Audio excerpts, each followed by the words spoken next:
ጉበት በባህሪው ራሱን በተወሰነ ፐርሰንት የመተካት አቅም አለው ይባላል። በቃ ጭምድድ ያለ ጉበትም አይመስልሽም። በቃ የተቃጠለ ስጋ ነው የሚመስለው። ጉበት በሰውነታችን ውስጥ ምን አይነት ስራ ነው ያለው?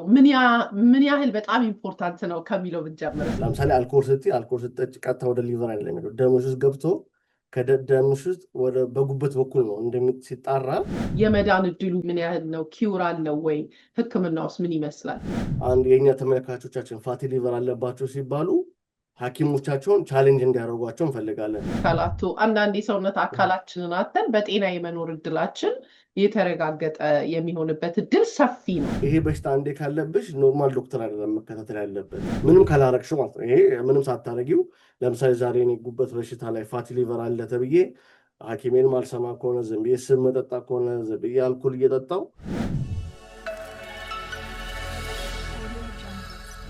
ሰላም እንደምናላችሁ፣ ኪዲ ነኝ ከካናዳ። ዛሬም በተለመደው በወር አንዴ ቢሆን ብቅ እያልን የምናቀርብላችሁ የህክምና ወይም ደግሞ በጤናችን ዙሪያ ላይ ያለ ፕሮግራም ነው።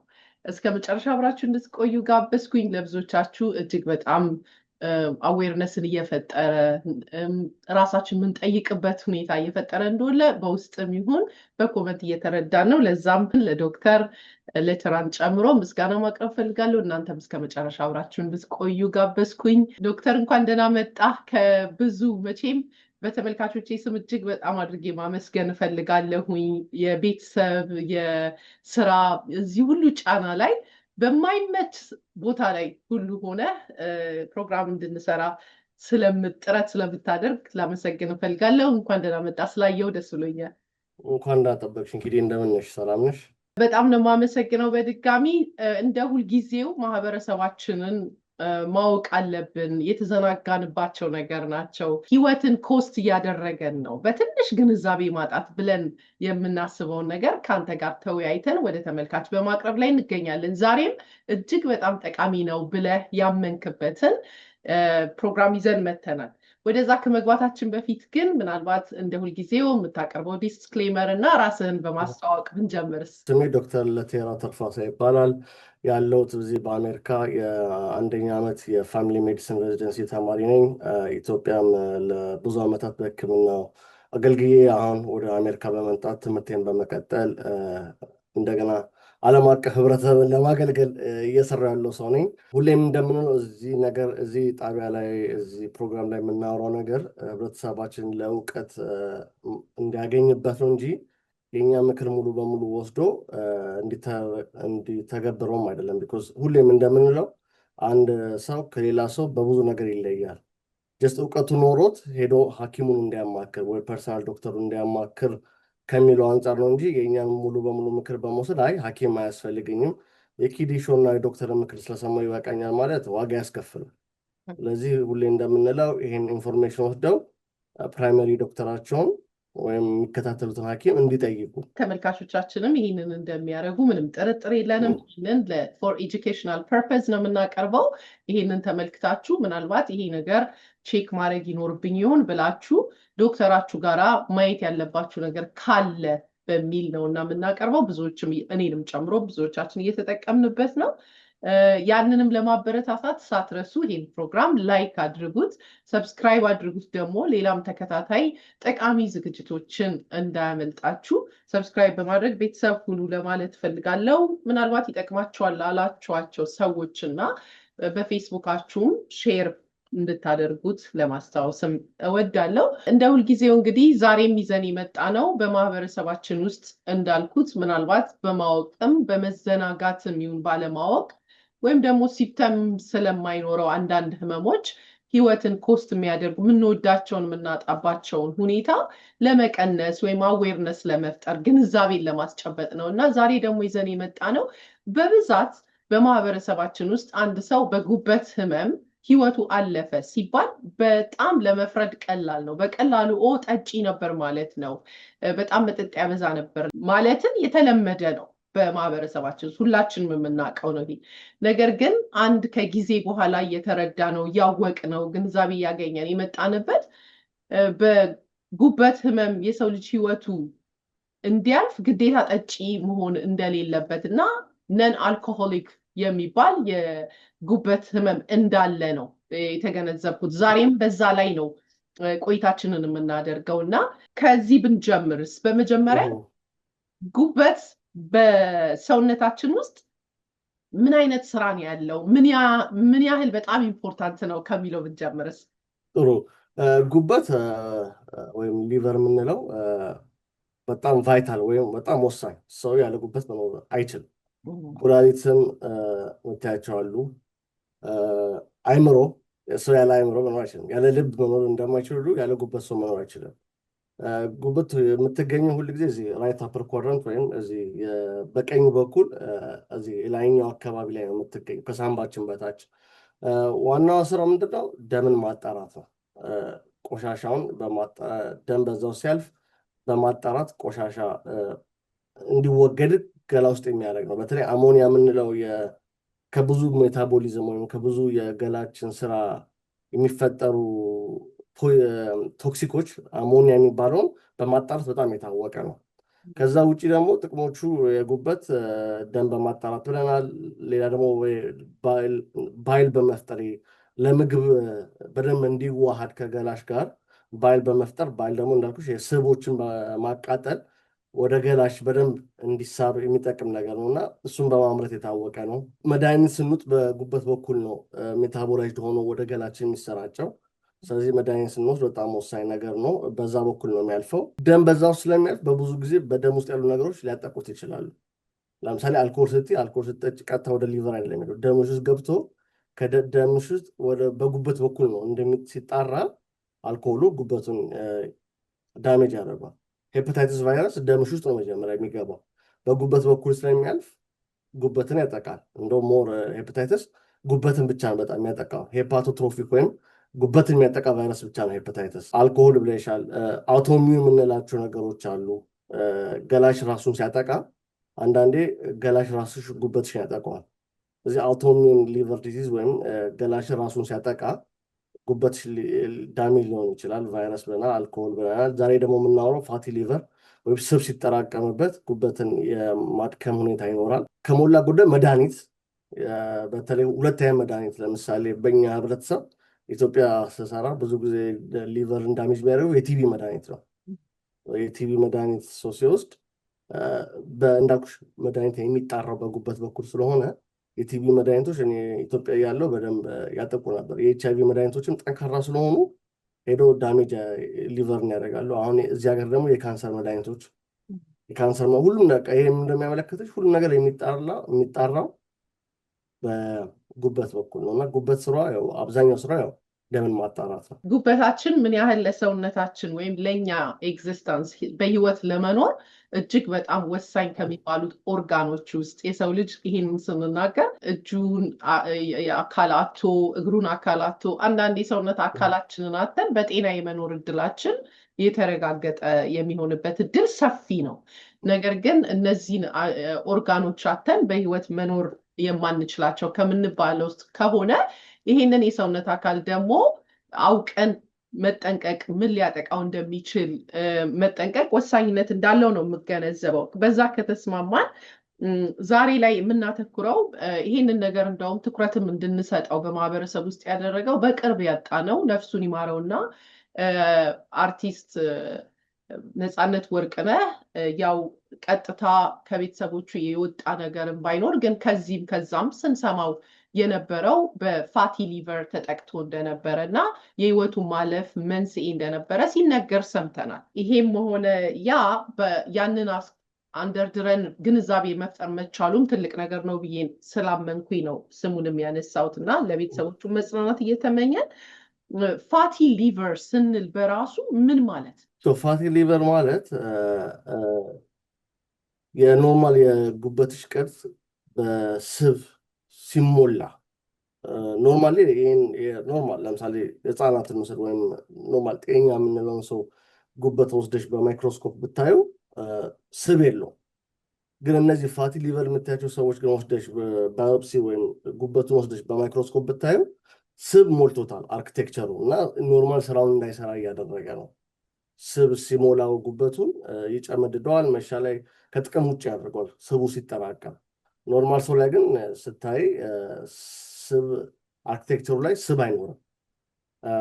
ይሄ ደግሞ ብዙ ጊዜ አሁን ስታቲስቲክሶች እንደሚያሳዩት ከ1990ዎቹ ጋር አንጻራዊ ሲታይ 5 እጥፍ ጨምሯል ወርልድ ዋይድ። ይሄ በሽታ ከ3 አሜሪካዊ አንደኛው አሜሪካዊ በዚህ ይጠቃል። ከ3 ትራንስፕላንት አንደኛው ትራንስፕላንት ይሄ ነው። በዚህ ምክንያት ነው ጉበት ትራንስፕላንት የሚደረገው። ስለዚህ ባለፉት 20 እና 30 ዓመታት ይሄ በደንብ እኛም እያወቅነው መተናል እንደ ሐኪሞች። በሶሳይቲውም ደግሞ ይሄ ዳያግኖሲስ በጣም እየጨመረ ነው። ይሄ ሪዝኑ ተብሎ የሚታሰበው ምንድን ነው? መጀመሪያ አበላላችን በጣም ተቀይሯል ባለፉት 30 ዓመታት። በተለይ እዚህ ዌስተርን ወርልድ ላይ የምንኖር አሜሪካም ሆነ ካናዳ ወይም ኢሮፕ በጣም ምግባችን ፕሮሴስድ ሆኗል። ስብ የበዛበት ነው። ስትረስ ላይፍ ስለጨመረ ኤክሰርሳይዝ አናደርግም እንደ በፊት ሰዎች። በጣም ፋት ያላቸው ምግቦች ነው የምንመገበው። ፋስት ፉድ በዝቷል። ቼን አሁን ኢትዮጵያ ውስጥም ቼኖቹ እየመጡ ነው፣ እነ ማክዶናልድ እነ ፒዛ ሀት። ግሎባላይዜሽን ሪስክ አድርጎታል ልልሽ ፈልጌ ነው። እና ይሄ ከኑሮ ላይፍ ስታይላችን ጋር እየጨመረ የመጣ በሽታ ነው። እንዴት ነው የሚመጣው የሚለው አንደኛው ፋክተር እንደነገርከን ከአመጋገብ እንደሚመጣ ነው። እና ሌላ የምትጨምርልን ነገር አለ? ፋቲ ሊቨርን ይሄ ማለት በስብ የተከማቸ ወይም በስብ የተሸፈነ ጉበት ይመስለኛል ከገለጽኩት ሊፈጥር የሚችለው አንደኛው እንደስሽ ነን ፋቲ እና ፋቲ ሊቨር ዲዚዝ ይባላል። አንደኛው በሜታቦሊዝም ወይ እንዳልኩሽ በስብ ጥርቅም በአበላል ወይም በስኳር በሽተኞች ላይ የሚታየው ነው አንደኛው። ሁለተኛው ደግሞ በአልኮል ጠጮች ላይ የሚታያል። ሁለት አይነት ነው ማየት ያለብን ፋቲ ሊቨር ስንለው። አንደኛው ነን አልኮሆሊክ የሚባለው እንዳልኩሽ በሜታቦሊዝም ችግር በአበላል ነው። የአልኮሊኩ ደግሞ ለብቻው የራሱ መደብ አለው፣ ከአልኮል ጋር ይመጣል። ግን ምንድነው ጥናቶች እንደሚያሳዩት የመጀመሪያው ኖሮሽ ነን አልኮሆሊክ ፋቲ ዲሲዝ ወይም ከአልኮል ጋር ያሳየ የማያያዘው የጉበት ስብ ጥርቅም አልኮል ምጠጪ ከሆነ እንትኑን ያፋጥነዋል። የጉበትሽን የመድከም ዛቢያ ወይም የጉበትሽን የመድከም ፍጥነት ይጨምረዋል።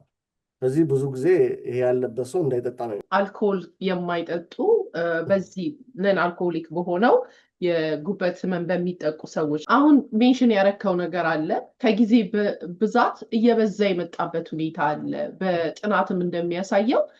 ያም ከአመጋገብ ጋር ተያይዞ የመጣ ነው ብለህናል።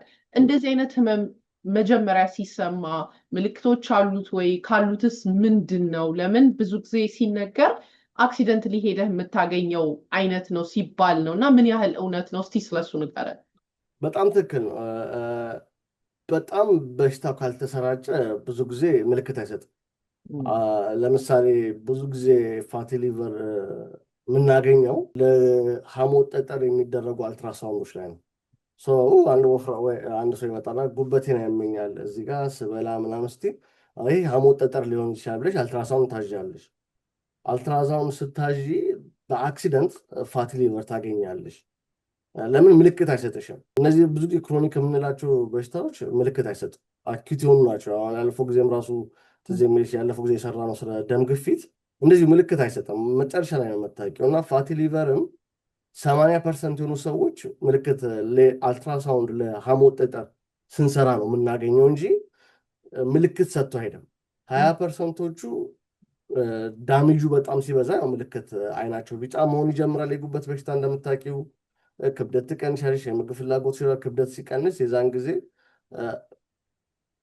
ሐኪሙ በጣም ከተጠራጠረ ሊያገኘው ይችላል እንጂ አብዛኛው ጊዜ አሲምፕቶማቲክ ወይም ምልክት ከማይሰጡ በሽታዎች መካከል አንደኛ ነው። እና ሌላ ነገር ጉበትሽን ስትመረምሪ ነው የምትይዥው።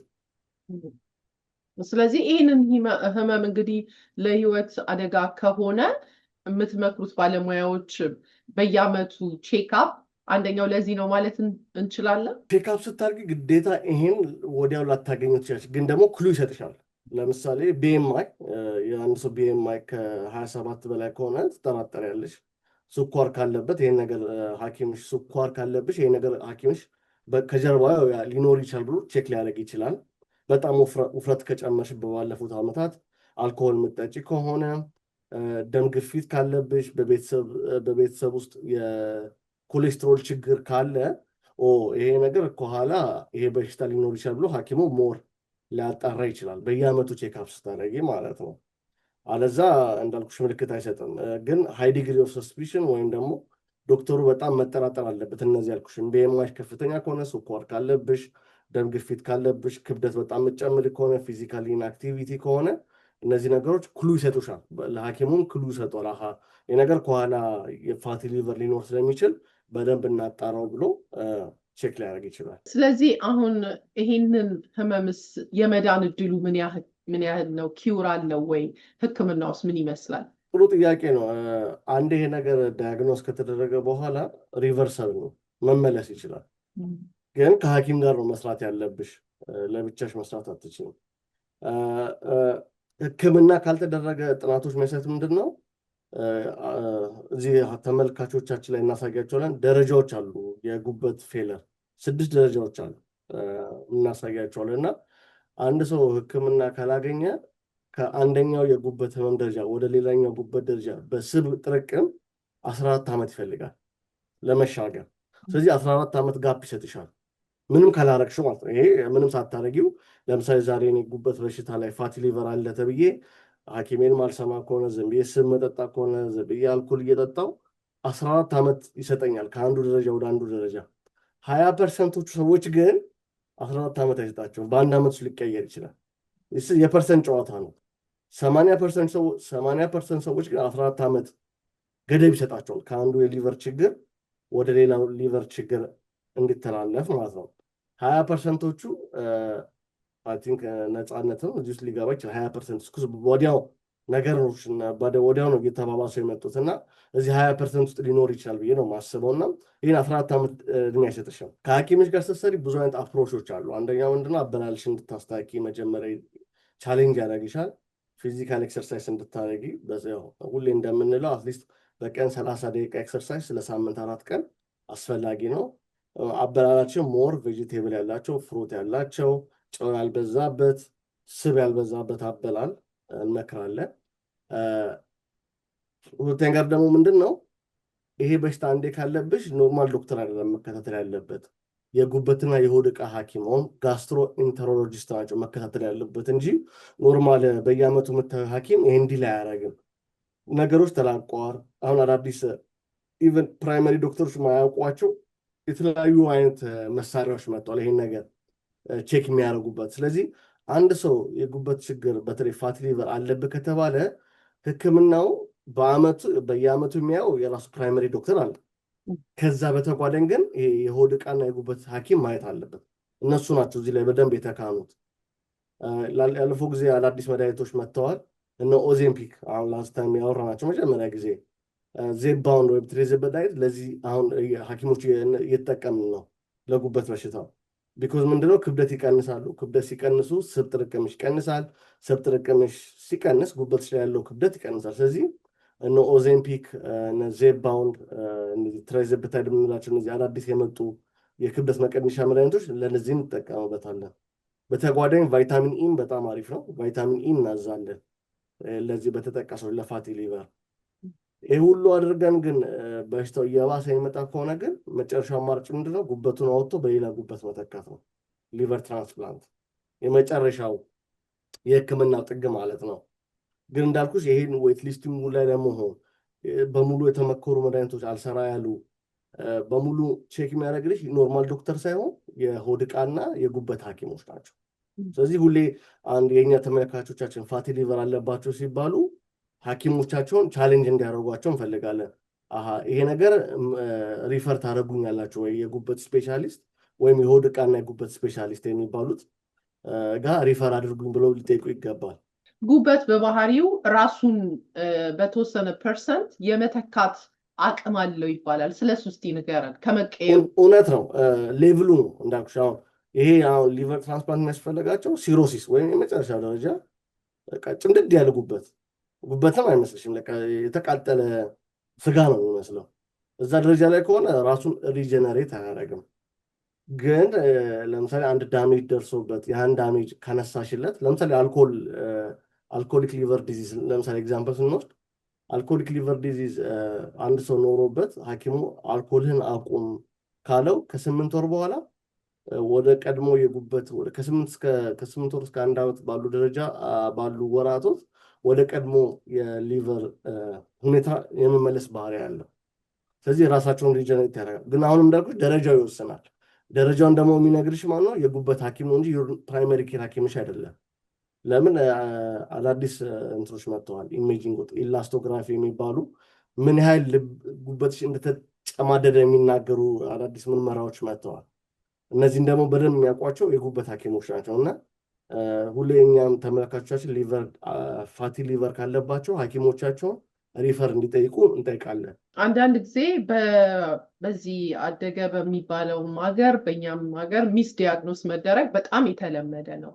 የተለያዩ ግምቶችን መስጠት በሕክምናው ህመሙ ገፍቶ እያለ ሆዳቸው እንደማበጥ የሚል እግራቸው የሚያብጥ እንዳልከው እንዲህ አይነት ምልክቶችም እያሉ ስቲል ህመማቸው የማይገኝ ሰዎች አሉና እሱ ደረጃ ላይ ከደረሰ በኋላ በጣም ላይክ ግልጽ የሆነው ምልክቶቹ ምንድን ናቸው? ሁሉም ሊቨር በሽታዎች ኤንድ ስቴጅ ሊቨር ሲደርሱ ምንድን ነው? ህመምተኛው ክብደት ይቀንሳል፣ እንዳልኩሽ ሆዱ ያብጣል፣ እግሮቹ ያባብጣሉ፣ አይኑ ቢጫ ይሆናል፣ ይደካክማል፣ የምግብ ፍላጎት ይወርዳል። ሲብስ ደግሞ እስከ ኮማ ድረስ የመድረስ ደረጃ አለ። ቢኮዝ እንዳልኩሽ ጉበት ይሄ አሞኒያ የሚባለውን ወይም መጥፎ ለገላችን መጥፎ የሆነውን ሰብስታንስ ሜታቦላይዝ በማድረግ የታወቀች ነች። እሱም ማይሰራ ከሆነ ግን ይሄ አሞኒያ ገላችሁ ሲጠራቀምና አይምሮሽን ያዛበዋል፣ እስከ ኮማ ድረስ የመድረስ ባህሪ ያለው። ስለዚህ ብዙ ደረጃዎች አሉት።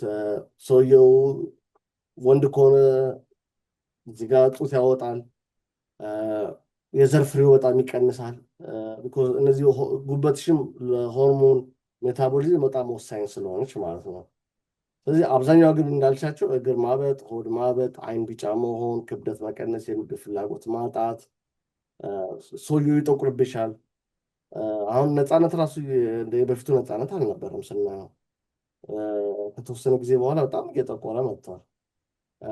የጉበት ፋንክሽን እንዳልኩሽ የሜታቦሊዝሙም አለ፣ ብዙ ነገሮችም ስላሉ እነዚያ ምልክቶች ይመጣሉ። አንዳንድ ጊዜ የደም ግፊትንም ጨምሮ በዘር የሚሄዱ ህመሞች እንዳሉ እንረዳለን። ጉበት ከዛ ነፃ ነው? ሁለት አይነት በሽታዎች አሉ እኔ የማውቃቸው፣ ግን ብዙ ጊዜ በአበሻ ኮሚኒቲ ላይ ኮመን አልነበሩም አይደሉም። አንደኛው እንደው ሄማቶክሮማቶሲስ ወይም አይረን ኦቨርሎድ የምንለው በሽታ አለ።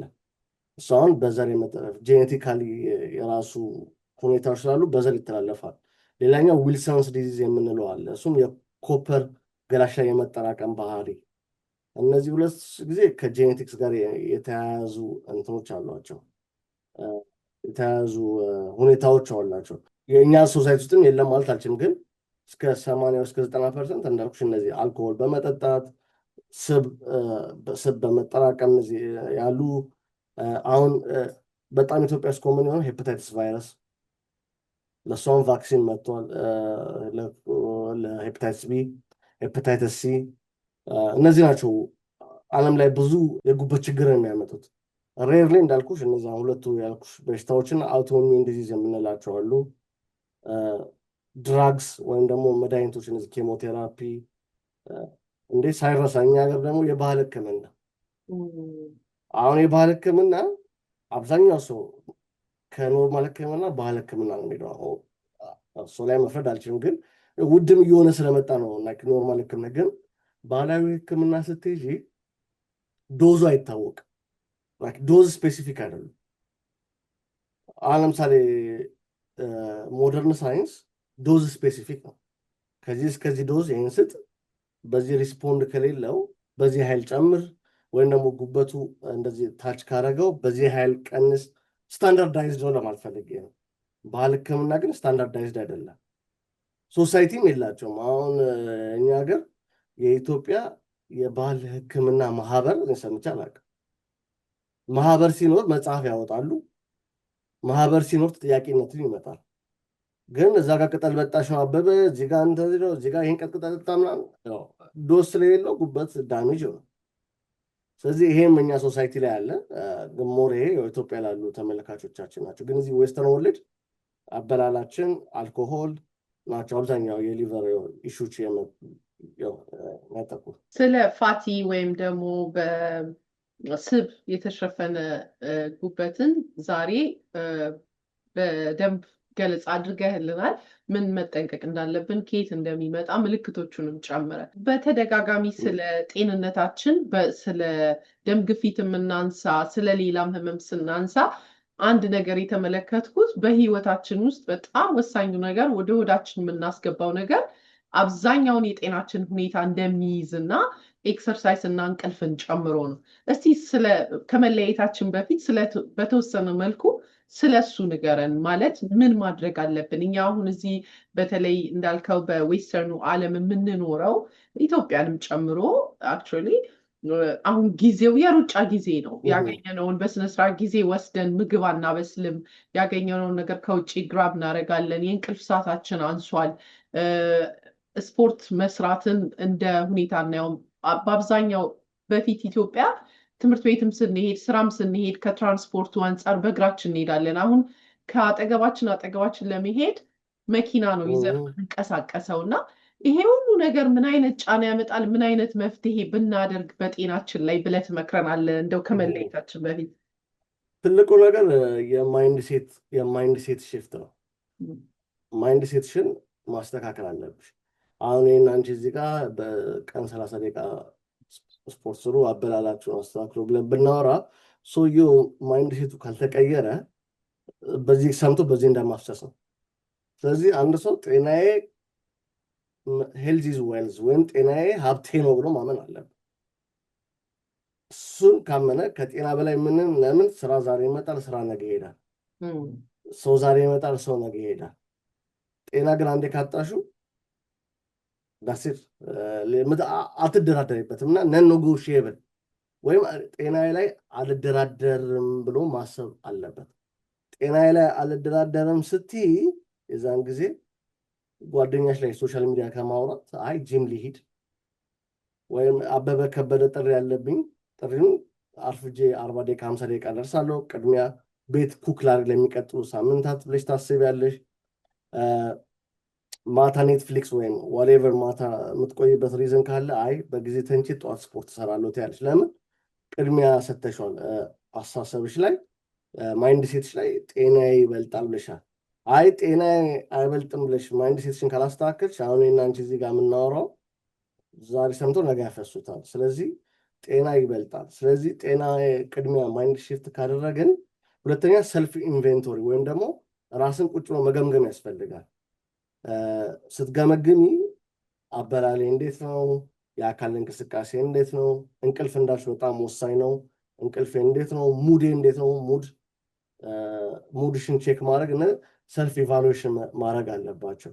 ሰልፍ ኢቫሉዌት ሲያደርጉ እዚህን ጊዜ ለምሳሌ ኮች የሚያስፈልገው የኛ ሰው ኮቺንግ አይወድም፣ ግን እዚህ ሀገር ያሉ ሰዎች ኮች በጣም ይወዳሉ። ኮቺንግ ምንድን ነው? አንቺ ያላየሽበትን አንግል ያሳይሻል። ስለዚህ ይሄ ነገር በጣም የሚቸገሩ ሰዎች ካሉ ኮች መቅጠር ነው። ከጤና እንዳልኩሽ አሁን ጤና ይበልጣል ካልሽ የማይከፈል ነገር ከሌለ ትከፍያለሽ ለጤናሽ። ስለዚህ ይሄ ነገር ለብቻው የማይሳካ ከሆነ ኮች መቅጠር፣ ኮቺንግ አበላል ኮቺንጎች አሉ። እንደውም ትናንትና እያዩ ነበር። እናንተ ሀገር ብራንዱ አለ ፕላኔት ፊትነስ፣ እዚህ ሀገር በጣም አለ ፕላኔት ፊትነስ የታወቀ ነው። እና እዛ ላይ ፕላኔት ፊትነስ እዛ ላይ ፍሪ ሜምበር ስትሆኝ ፍሪ እንትን ይሰጥሻል፣ ፍሪ ኮቺንግ ክላስ። ምን ያህል ለአንቺ ለገላሽ የትኛው ስፖርት ነው አሪፍ፣ የትኛውን ብታደርግ ነው ቶሎ አመርቂ የምታመጭ።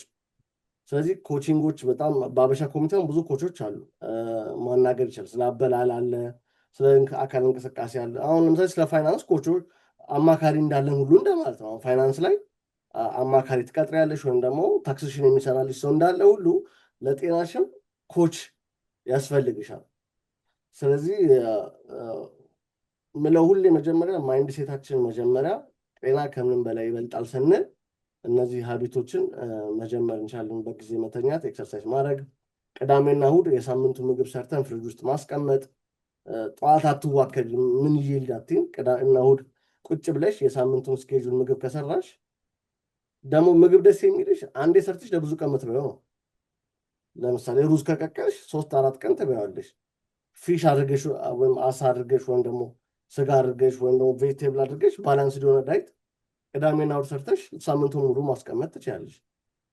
ግን ምንድን ቅድሚያ እንሰጠዋለን ወይ ነው። ስለዚህ ቅድሚያ ስንሰጠውና ማይንድ ሴታችን ሲስተካከል ሌሎቹ ቀላል ናቸው። ግን ዋናው ማይንድ ሴታችንና ሰልፍ ኢቫሉዌሽን ወይ ራሳችንን ኢቫሉዌት በማድረግ ነው መጀመር ያለበት ብዬ ማምነው።